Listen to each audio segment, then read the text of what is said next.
Good day sa inyo mga partners. For today's video, isang mabilisang topic lamang po tayo. Okay, so ang topic natin today mga partners ay regarding sa dental. Okay, sa dental natin mga partners. Dahil marami pa rin sa ating mga partners ang nag-inquiry, nagtatanong regarding sa kanilang dental issue. Okay, so dito ay tatakal natin kung ano nga ba yung mapupwedeng maging solusyon sa inyong mga dental na maaaring makatulong sa inyong dental issues, okay? At syempre makatulong sa inyong pangamba regarding sa inyong mga dental. Okay? So by the way, bago ang lahat, ipapasok ko muna yung ating intro. Let's go!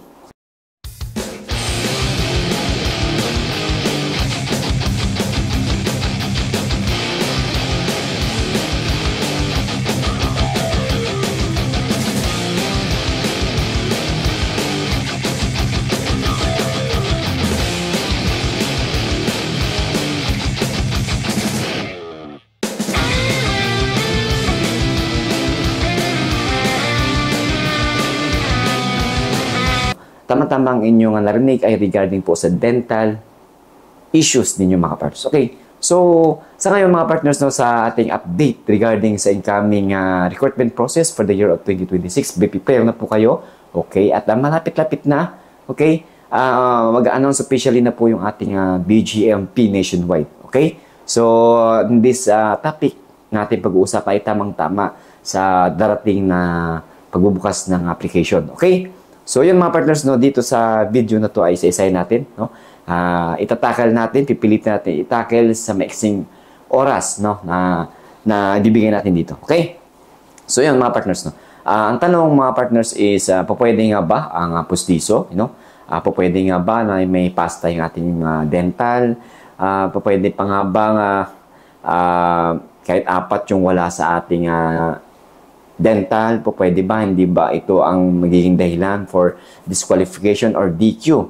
Okay? So, sasugatin natin yan. Ibibase ko sa aking naging experience. Okay? Mga partners. So, by the way, ito ang tanong. Ang pustiso po ba ay pwede? Ang sagot ko po dyan ay yes. Malaking big yes po ang sagot ko dyan, mga partners. Okay? So, ang magiging concern ko lang dyan, dapat mga partners, kapag kayo ay magpapapustiso, kailangan pulido, kailangan maayos, malinis ang pagkakagawa ng inyong pustiso. Okay? Kapag inilapat sa ating gilagid ay wala pong alob. Okay? Talagang fit siya. Okay? Sa ating gilagid. Okay po? So, ang pustiso ay pwede po. Ang tanong ay, pwede po ba na mayroong pasta sa ating dental? Ang sagot ko po dyan ay yes. Yes po, ay pwede po ang pasta. Dahil po kapag tayo ay nagpapalinis ng ating dental, ng ating ngipin, ay maaari po yan na tatanggalin yung mga denture, mga dumi, okay, mga tartar. So, kadalasan, yung maliit na butas na yan ay pag tinanggal yung sira ay lumalaki. So, ang sagot dyan ay papastahan. Okay, ang remedyo po dyan ay papastahan para syempre, maging malinis at maayos po yung ating ngipin, yung ating dental, mga partners. Okay? So, ang pasta ay pwede po. Okay? At syempre mga partners, pinaka-recommend ko sa inyo ay kung kaya pa naman, crown or jacket. Okay? Ang crown or jacket mga partners, ito yung for example, nangipin tayong naiwan na maliit, yan sa picture naman natin mga partners, na screen naman natin na liliitan po yung ating ngipin. Okay? So yung dating sukat ng ngipin natin ay kukunin ulit, Gagawan po yan ng porcelain okay? Dami ngipin na tinatawag. Okay, gagawin siya ng porcelain. Okay, tapos huhugis kung anong hugis dati ng iyong ngipin. So, okay.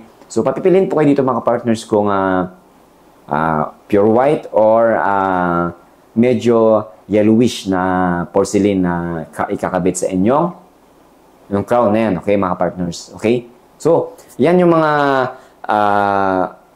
solusyon, na maaaring makatulong sa inyong pangamba pagdating sa inyong mga dental. Okay? So, ang tanong mga partners, ito ba?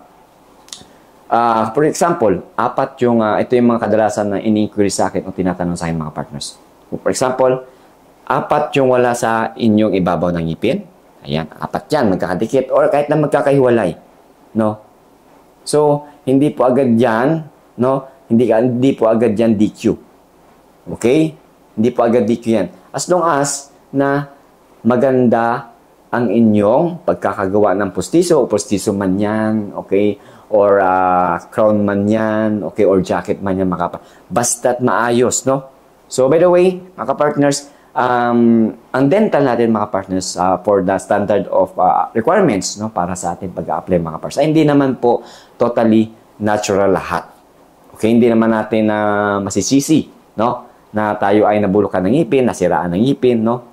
So, ang solusyon dyan ay dapat maayos yung pagkakagawa. Yes po. Okay, so kahit na hindi natural lahat ng iyong dental, no? Kahit na may postiso man yan, or may crown man yan, or naka-jacket man yan, is pwede po.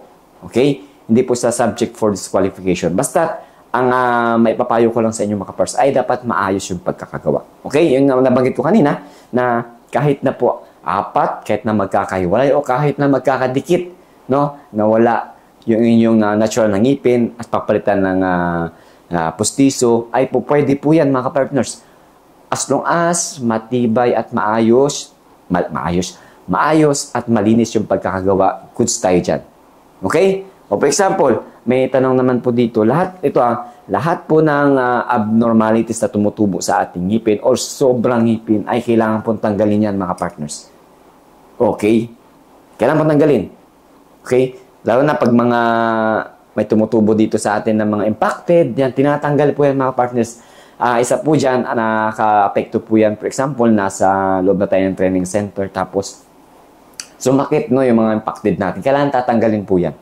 Okay? Hindi man ako doktor, hindi tayo expertise, but ayon sa aking naging experience, sa aking mga naging kasama, okay, nung nag-apply ako, pinapatanggal po yan.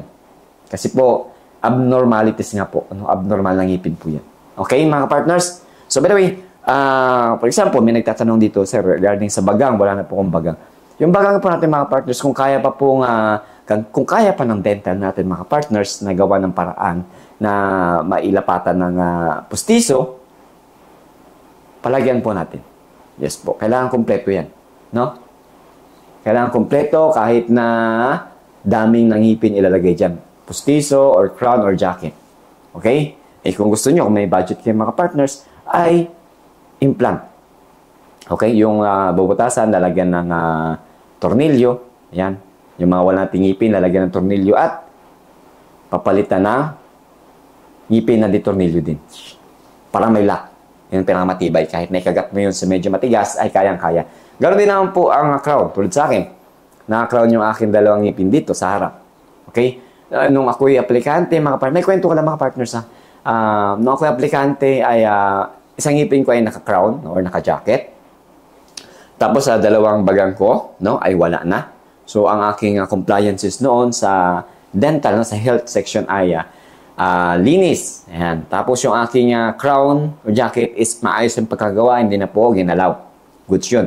Yung nangyari sa akin dalawang bagang na wala ay pinapustiso. Pustiso po yung aking compliance, no. So that after ng aking dental, no, ay nagpunta agad ako sa dental, pinakamalapit na dental, nagpakabit agad ako, nagpasukat agad ako ng postiso. Okay? After 3 days, pinabalik ako ng regional office for checking kung na-complied nga ba yung ating dental, no, na compliances. Yes po. Kaya yan, sinishare ko sa inyo yung aking naging experience para malaking tulong doon sa ating mga aspirant applicant na nag-aalala sa kanilang dental na kulang ng isang ngipin. Paano nga ba ito? Pwede nga ba sa postiso to? Okay? So, naway, in this video mga partners, ay nabigyan ko kayo ng kaunting kalinawan sa inyong dental, no? Sa inyong tawag nito, sa inyong pangamba, yun. Sa inyong pangamba regarding sa inyong dental. Okay? Kulang man yan, ang sagot dyan, postiso, crown, jacket. Okay? Wala pong problema kung nakapasta yung ngipin ninyo. Okay nga po yan, no? So, ngayon pa lang, kung alam nyo na marami kayong tartar, mayroon na kayong mga itim-itim na yung dental, no? So, ipacheck na ninyo sa pinakamalapit na dental, no? At ipalinis na ninyo. Siyempre, para malaman ninyo kung ano pa mga issue din concern sa inyong dental mga partners. Okay? Habang maaga, no? Kung napapanood nyo itong video ko mga partners, no? at kung naintindihan ninyo, ngayon pa lang, no, maaga pa lang, before mag-open ang ating 2026 recruitment, no, this year, okay mga partners, ay umpisa na ninyo magpa-dental, no? Tulad sa amin na nagkasabay-sabay yung process, yung gastos kasi yung budget, no?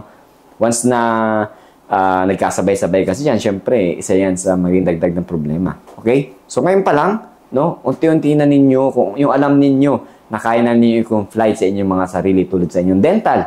Okay? Kung mayroon na kayong budget, magpa-dental na kayo, magpa-checking na kayo kung anong kailangan dyan sa ayusin sa inyong dental. Okay? So yung mga partners, no, hanggang dito na lang po yung ating video. Naway nakatulong ako sa inyo kahit papano sa inyong pangamba regarding sa inyong dental issue. Okay? So sa maikling oras natin na pagbibigay ng update regarding sa dental ay nakatulong ako kahit papano. Okay? So sa mga aspirant applicant natin dyan na nag-aabang regarding sa ating mga topics, syempre masasagot natin inyong concern, no? So yung mga partners, no, sa mga gusto pang malaman topics, no, regarding sa pag-apply ay tawag ito, visit nyo yung aking YouTube channel, okay? Itong YouTube channel ko, visit lang po kayo dito and scroll, nandito na po halos lahat ng aking tips at gabay patungkol sa pag-apply, okay? Kahit mapapa-NP man yan, BFP or BGMP dito sa amin. Okay? So, visit nyo lang. Okay, tamarin. Okay? Pakinggan lang ninyo kahit huwag nyo nang panoorin. Okay? So, para syempre makatulong tayo sa inyong mga iniisip. Okay? Para syempre makapag-mind conditioning kayo, makapag-prepare na kayo ng maaga. Okay? So, hanggang dito na lang po mga partners. Lagi kong sinasabi, always think positive. Okay? Always magtiwala sa sarili. Always pray. Syempre, stay taas. Okay? At syempre, so yung mga partners, maging mabuting tao sa ating kapwa o mabuting kapwa sa ating tao. Kahit balik pa rin natin dyan. Dahil baka yung kapwa na yan, the future ay makatulong sa atin. Okay? So, hanggang dito na lang. Tayo sinasabi. Saludo.